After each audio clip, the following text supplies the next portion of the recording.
Alors, je vais faire le numéro 27 de la page 216. Donc, qu'est-ce qu'on nous dit? On dit un enfant qui tire une luge de 3,6 kg selon un angle de 25. Donc, il tire avec un angle ici de 25 degrés. L'objet monte. Et là, on nous dit aussi que le plan, lui, il a un angle de 15 degrés. OK. Donc, on nous dit la luge se déplace avec une vitesse constante.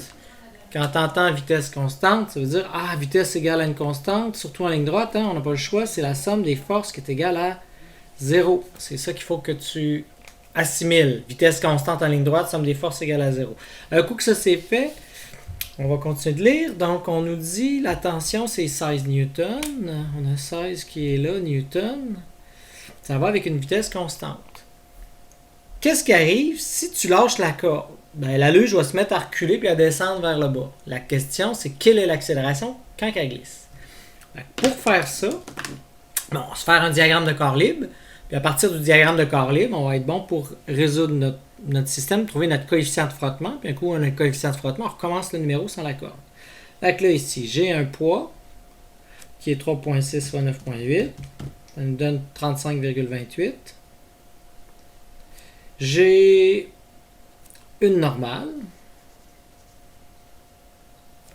Et j'ai un frottement qui va vers l'arrière, qui est mu c fois la normale. Fait que là, il faut que j'arrive à solutionner. Bon, je ne ferai pas le diagramme de corps libre, mais on le voit assez bien sur le dessin. Peut-être juste rajouter mon axe des Y ici, là, comme ça. On voit que j'ai 15 degrés ici, puis là, ça, c'est mon axe des Y, là. OK? Donc maintenant, faisons la somme des forces en X. La somme des forces en X. Qu'est-ce que j'ai? J'essaie de trouver un crayon qui n'est pas si pire. Attention avec lui. Donc en X, j'ai 16 cos de 25. J'ai moins 35,28 mais sin de 15.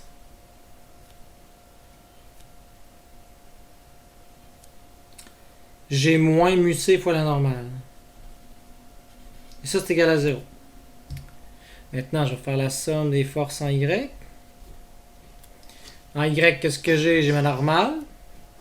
J'ai mg cos de 15. Donc 35,28 cos de 15.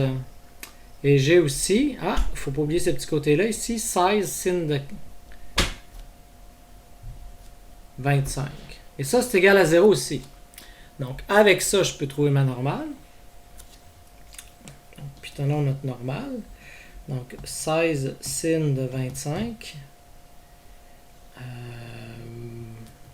35 cos de 15. On arrive à 27,315. Donc 32 newtons. Donc, ma normale, j'ai 27,32 newtons. Je peux aller la mettre là-dedans, puis maintenant, solutionner le reste. Donc, je sais que ça ici, je vais l'écrire ici pour l'avoir. 27,32 newtons. On efface. Donc, en bout de ligne, je vais être capable d'isoler mu c. Mu c, ça va être 16 cos de 25 moins 35 sin de 15. Tout ça divisé par 27,32. On trouve donc mu c est égal à, donc faisons-le,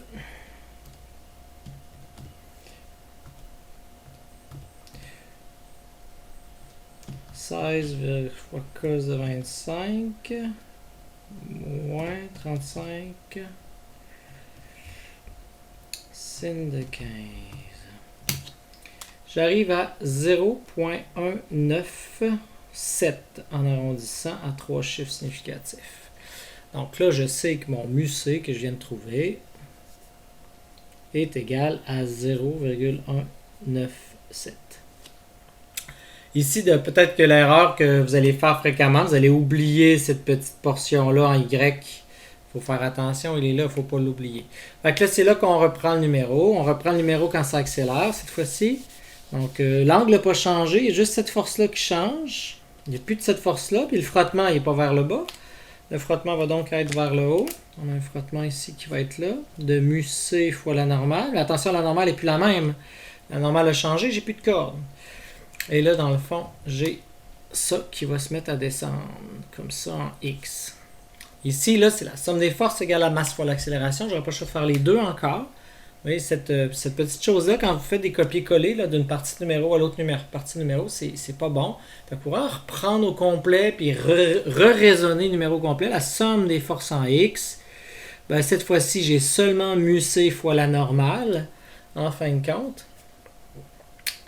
Et 35,28 sin 15. Donc 35,28 sin de 15 moins mu C qui est 0,197 fois la normale. Donc mu C fois la normale, je ne sais pas c'est quoi encore. C'est égal à la masse fois l'accélération. Donc la masse de 3,6 fois son accélération. Que j'aimerais trouver, c'est ce que je cherche. Mais je vois, je ne peux pas le faire, je ne connais pas la normale, c'est pas la même que l'autre. Donc, la somme des forces en Y. Qu'est-ce que j'ai en Y? Ben, j'ai N, puis j'ai mg cos. Okay, donc j'ai N moins 35,28 cos de 15 égale à 0.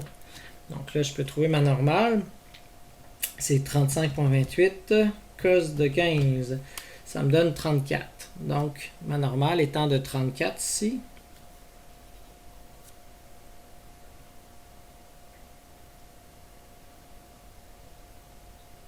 Ouais, c'est vraiment ça. Je vais leur pitonner, là, mais...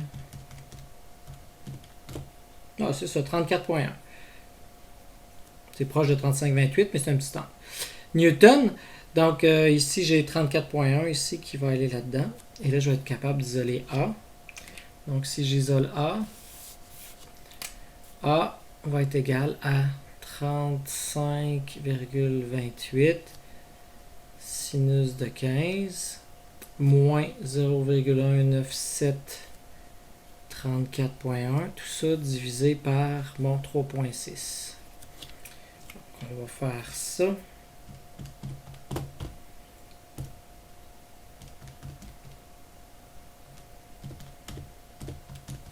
Ce qui nous donne une accélération de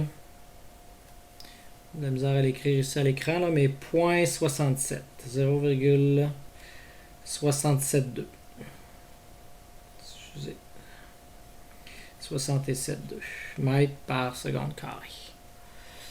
Donc, c'est ça qui termine le numéro 27. Plein de petits tricks là à faire attention.